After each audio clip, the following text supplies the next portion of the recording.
Hey guys, it's Dan with the Corporate Thief Beats. You're listening to the Mixtape Marketing Podcast. This is episode 24.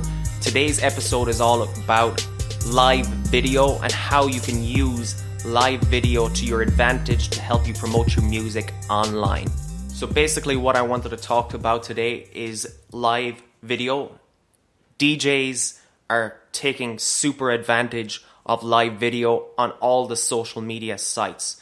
Now, I'm not just going to talk about just live video. I'm going to talk about video in general. And I think video has exploded online. And a lot of musicians have seemed to kind of got it wrong, where they tend to use the music and the music alone to promote their music. And by what I mean by this is they maybe get a still image of themselves, or they get a music video and that's the only thing that they use to promote their music online. Obviously, I've spoken about beforehand in the past on how you can build buzz around your videos and create content all around your music. But what I've started to notice a trend in is how good live video is to promote your music these days. And first of all, I'm going to talk about how you can do it with Facebook and Twitter. And I use this in a different kind of way than most people do.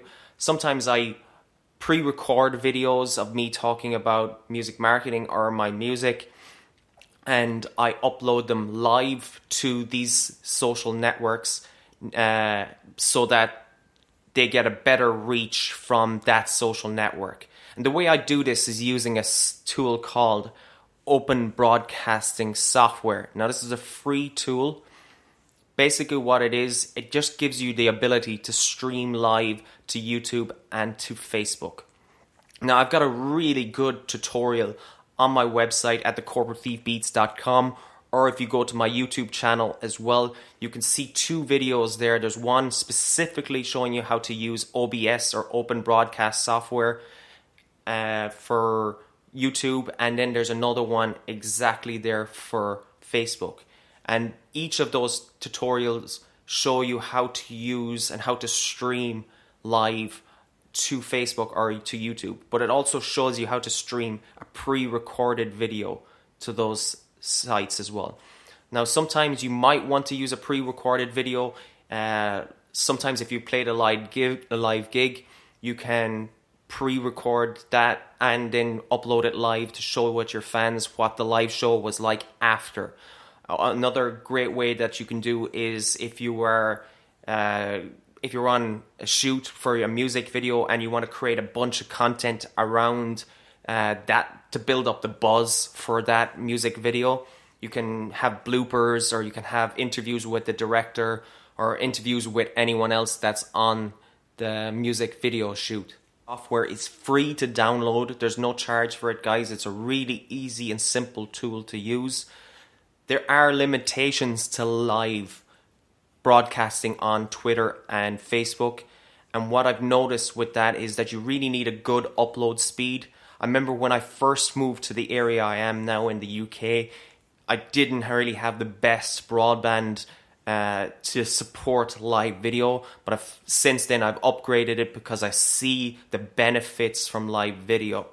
Now, especially with YouTube. Now, the way YouTube's algorithm works is the more engagement that you get, the longer retention rate people are on those YouTube videos, the better the YouTube will actually promote that video within the sphere of YouTube search.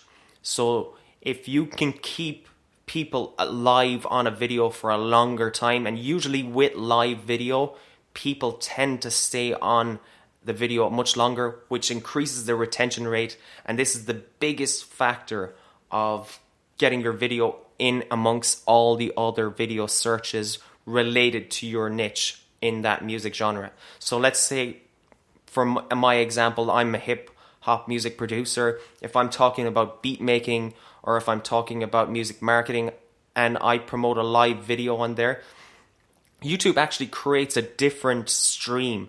And you can actually see this when you upload a standard video. It does it as a .mov file. But if you see the streamed file, it comes up as LVS, something like that. And basically that's what YouTube knows. It's a different file, and that's what triggers the better promotion of those videos in the YouTube sphere, within the YouTube search algorithm. Now, this is a really good way of promoting your music online. It's also a good engaging way. People are more inclined to comment on videos. People are more inclined to like and share stuff. And plus, when they're asking you questions about your music, or if they take any interest in your music, you have the opportunity with live video to get them to take a call to action. This could be to download your mixtape. This could be to sign up to your newsletter. This could be to share your music with their fans on their social media. So there's more benefits to live video than just getting in the search algorithm on YouTube. And that's what I've noticed with that. Some people will have the opinion that using a pre-recorded video is kind of cheating, it's not really live. And that's fine if you have that opinion. I do a mixture of both. I use a bit of pre-recorded videos, and then I use some live videos as well. And some people ask me, why would I use a pre-recorded video on YouTube or Facebook? And the reason why I use a pre-recorded video and then stream it live, obviously the live features give it that more boost in the kind of sphere of the search on both platforms, and even on Twitter and Facebook as well, but or Twitter and Instagram as well.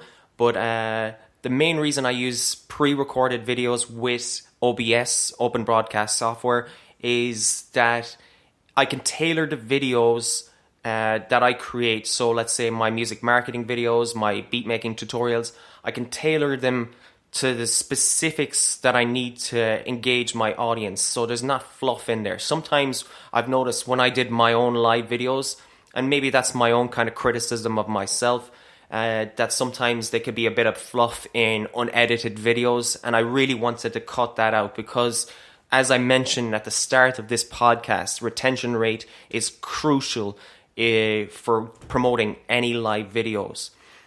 If you start filling any of your videos with fluff or just start rambling, it's very easily done when you're on a live video. But if you start rambling, you could lose that retention rate. That triggers a negative factor in the ranking of that video on each social network. So I would urge you to try and test both. Some people are better with automatic live videos. They're just naturally engaging people. They have a very good energy when they're on, and sometimes it could be to do with their popularity as well. They have just got a strong fan base, they're a popular artist, and people will wait and listen to what they actually have to say about their music, when they're doing gigs, what merch they're releasing, when tickets go on sale. So live video is really crucial. It's a great way of marketing yourself now. And what I've noticed as well on Facebook is that DJs have really taken to this like ducks to water. DJs are really getting in there. And not even just DJs. I've seen this now. The younger generation of hip-hop artists are really embracing it. Obviously, their quality is not perfect, but I love people that just try stuff. You can always worry about quality later. You can always improve on quality videos as you go through your music career. I see with the younger generation of the mixtape releases and stuff like that, where they're having small little block parties, little house parties, little mixtape release parties, but they're putting it live on Facebook. This creates huge engagement with your fan base. This allows you to get more reach from your Facebook fans compared to those times where you upload a standard video on Facebook. Doesn't really promote it that much. You end up having to hit that boost button on Facebook, and you're following into that system that Facebook wants you to pay to promote everything on your Facebook fans that you've already gathered already. One of the main benefits that I've seen with live video as well is that when musicians are starting out, particularly hip-hop artists, they don't have a lot of money, and depending on circumstances where you are in the world, you probably don't have the opportunities that other musicians have to get live events or live gigs and stuff like that. Maybe you're living in a small town, a rural town. Hip hop's probably not that big in that area. And I noticed this. I put up a post a while back, how to release a mixtape, and I talked about creating live events, reaching out to college bars or college events and see if you can play live there. And a couple of people that hit me back said like, "Oh, I'm not old enough to play at these kind of these events yet." And I spoke to them about trying to use OBS and with Facebook and YouTube and creating live events on there and having little house parties, bringing your mates over, or it doesn't have to be like tons of people, just showcasing your music and just talking about your music as well. Kind of build a conversation about your music, about where you plan to take your career, maybe even talk about who's influenced each song. So it all goes back to my original post there about building content around your music, building buzz, not just using that song as the only promotional material you have. Now, I've seen this over and over again where someone creates a song, they upload it to YouTube, they upload it to Facebook, and then they just keep blasting that one video to everyone. And instead, they should be creating tons of content around that song. You can interview your producer, you can talk about how you wrote the song, you can talk about the songs that influenced you, you can talk about where you played the song, you can talk about people's feedback from the song. These are all extra live videos that you can do to promote that initial song. And it's much better to kind of continuing the promotional value, especially with live video, through additional videos about that one song, instead of just promoting that one song over and over again, and people will stop listening to you after a while. That's what I've noticed. I see that over and over again. People drop a mixtape, they upload the whole mixtape onto YouTube or Facebook, and no one has the incentive then to actually download the mixtape. Do you know what I mean? Instead of kind of drip feeding the whole process out, so release one song, create your music video for it, and then create 10 extra live videos on YouTube, on Facebook, linking back to that original video or to your website or to where you can download your mixtape, and maximizing the content promotion that you can get from that one song. Then go on to the second song, release the second song, do the same process again, rinse and repeat, create all videos again, and keep maximizing the amount of promotional value you can get from each song, instead of just uploading a mixtape and then kind of forcing people to just keep listening to that song. It's trying to create yourself, to make yourself more interesting around than just that music video, and trying to create more content around the whole sphere of your music career. So you're kind of building an identity around the music and who you are. You can see this in artists like J. Cole. You can see it in artists like Kendrick Lamar, Kid Cudi. They have all videos around their music of who they are, where they came from, who influenced them, how they came into the music industry. J. Cole is really good at doing this. Another great artist that's doing this was Logic. Logic is really good and really humble about it as well. He's not going out just forcing people to just listen to one song. He's kind of building his whole story. Like, I feel I know more about Logic's whole story than I can repeat his lyrics. That's a sign of someone who's an established artist. That's someone who's built rapport with me, and I feel more connected to him as an artist because of his story than not just the songs that he's written. So when I go back to live video again, live video really keeps engagement with your fans, and it's a great way to release a mixtape, building up the buzz to the launch of your mixtape, so you don't kind of just spoil it all by just releasing the mixtape up front. You kind of just build that kind of process, that expectation, and you bring them on a journey for the release of your music. You don't have to just do it for just for the release of your music. You can also create live videos about the release of your merch. And this is probably one of the biggest ways that you can earn some money back from your music, especially when you're releasing mixtapes, pushing that merchandise and pushing people towards your newsletter so you have their contact details. You can release new merch over in time.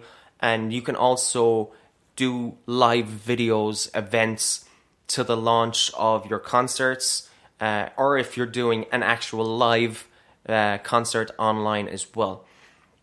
Just before I go as well, I just really wanted to mention, now, when you're using open broadcast software on YouTube, it's much better to follow that tutorial that I showed you, because you can use Google Hangouts with live video, and that's fine if you're just creating content around your music, building up the buzz around the release of any song that you're releasing. That Google Hangouts is fine for that. But I wouldn't audition any music that way. That's why it comes back to the pre-recorded video. Now, if you just use the Google Hangouts version, what will happen is that the audio quality is shockingly bad. And even I've got high-speed broadband right now, and my upload speed is like 20 megs, which is pretty good. And it's still, the audio quality is terrible. I've tested this numerous times, and I just wouldn't audition it through the Google Hangouts. What I would do is create that pre-recorded video, make it as engaging as possible, then release that pre-recorded video using live videos with OBS and open broadcast software, and basically that will give you more weight in the promotional value compared to the bad audio quality that you would get from the Google Hangouts feature. And this also goes for just using a standard way of recording live on Facebook as well. It's not as good as using OBS or having good camera, or linking it up to a good camera, or linking it up to a good microphone. So sometimes when you're auditioning stuff, try and be careful of the quality. There's no problem with testing stuff at the start of your music career. We all learn from our mistakes. I've made tons of them, and I learn from them. I take what I've learned before and I build on my success in my music niche over and over in time. But just from my experience with it, I wouldn't advise you using the if you're auditioning music to use the native ones recording devices. So don't use your webcam. Don't use a crappy microphone if you're auditioning songs, or if you're auditioning freestyles. It's grand for building up content around the music, but not for that. That's why I say save the pre-recorded for stuff that's mixed, that's mastered, that's perfect, and it will show the professionalism to your fans at the same time as well. Now, I've spoken a lot about uploading videos, live videos, using OBS to YouTube and to Facebook. I haven't really mentioned Instagram and Twitter as much, and I've noticed that I'm as guilty as any other musician, that I have kind of neglected the Twitter video, but I've started to use it much better now. I'm starting to using it more for building the content around my music, about my site. I'm starting to use live video, and you use it just directly from my mobile phone.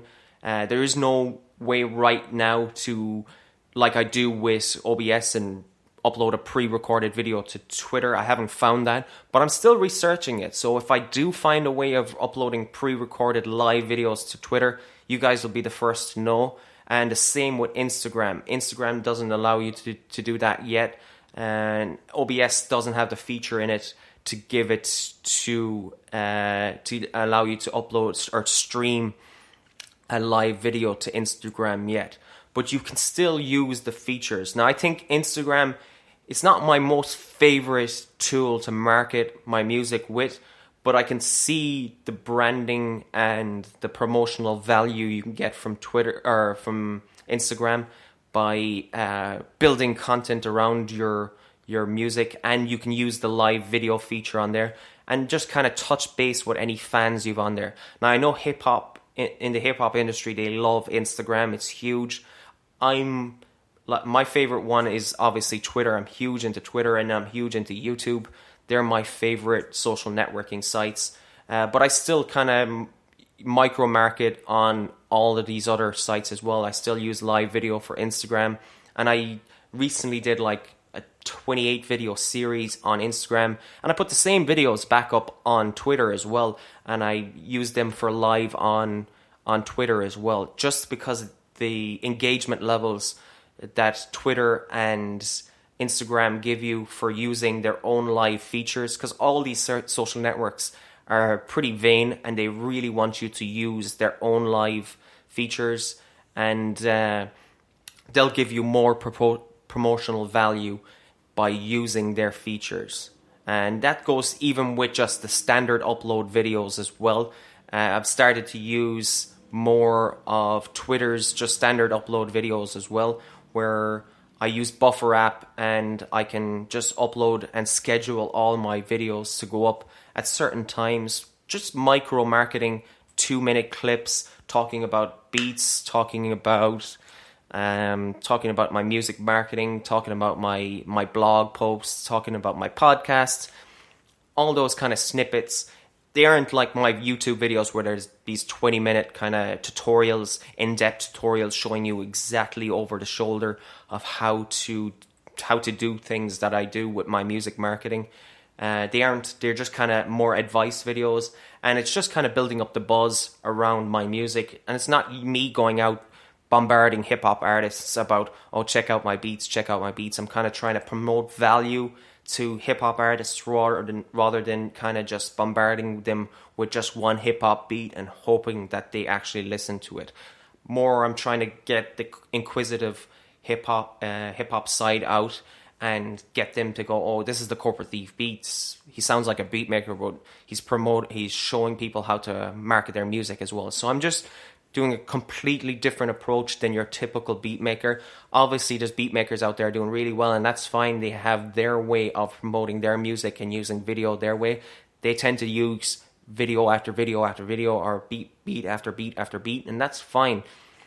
I have no problem with that, but I'm just talking about from my marketing perspective, and I like building content and using live video around my music than always having to use the next beat to promote my last beat, if that's the way that's the way that music marketing should be done. And that's just my approach to it, and that's how I use live video. Tons of people out there are using it, and you guys should start using it too. Don't forget to go back to my YouTube channel. There's those 2 tutorials will show you exactly in depth how I use the open broadcasting software to promote pre-recorded videos and to use live videos if you want to go straight live. Like I said before, try and avoid the Google Hangouts feature. It's just the audio quality can be poor sometimes, and sometimes if you're using a crappy webcam on Facebook, you could get negative feedback from your audience if you're trying to freestyle over a bad microphone, over a bad camera. So it doesn't matter if you're just building content around your music. You can always kind of promote stuff like that. That's fine. But when you're really auditioning stuff, try and make it as pristine quality as you can. Podcast episode 24 up about live video and basically live video on social media. There is one point that I really wanted to make, and I've noticed this so much now since I've been really trying to get in the mobile marketing. Since I've been doing live video and watching other musicians do live video and watching how the social media sites react to live video, YouTube, Facebook, Instagram, and Twitter really promote live video to mobile as well. I noticed that my videos come up on the feed of other people's feed more often than just a standard video upload. And I also noticed that if you check your Instagram notifications, anytime someone's doing a live video, it just pops up. It has that thing, and it just pops up. The X person is doing a live video, and the same with Twitter, same with Facebook. And as it was getting harder into the feeds of people because of social reach, this kind of just little boost getting into, like, even with YouTube, if it's linked to their Gmail, YouTube really pops that into the YouTube Gmail, letting people notification, letting them know X person is doing a live video right now. And it kind of really promotes you as well. So it's not just about the SEO kind of search algorithm value. It's about the notifications that Twitter, Instagram, Facebook delivers to all the mobile, anyone with a handset these days. That's just super powerful. Everyone has a handset now. And that extra boost will get more engagement. It will actually let people know that you're doing a live video. It will actually get you in front of the people that you want to target as well, and it will get that inquisitive nature in people as well. If they continue to see those kind of updates and see that you're really interactive with your fans online, people are attracted to people. So if they see kind of groups developing, more people will kind of take more interest, and that kind of just mobile notification thing is just huge. So that was a little nugget there at the end. I was nearly going to forget that one, but that's something I've just been monitoring a lot lately. So guys, this was episode 24 of the Mixtape Marketing Podcast. That was all about live video. Don't forget about the tutorials. You can get them on my YouTube channel or thecorporatebeats.com. Don't forget also to subscribe to the podcast. If you feel this podcast has benefited you in any way, don't forget to like, share, and subscribe, and let people know about the Mixtape Marketing Podcast. This is Dan with the Corporate Beats. Check you out in the next video, guys. Take care. Bye.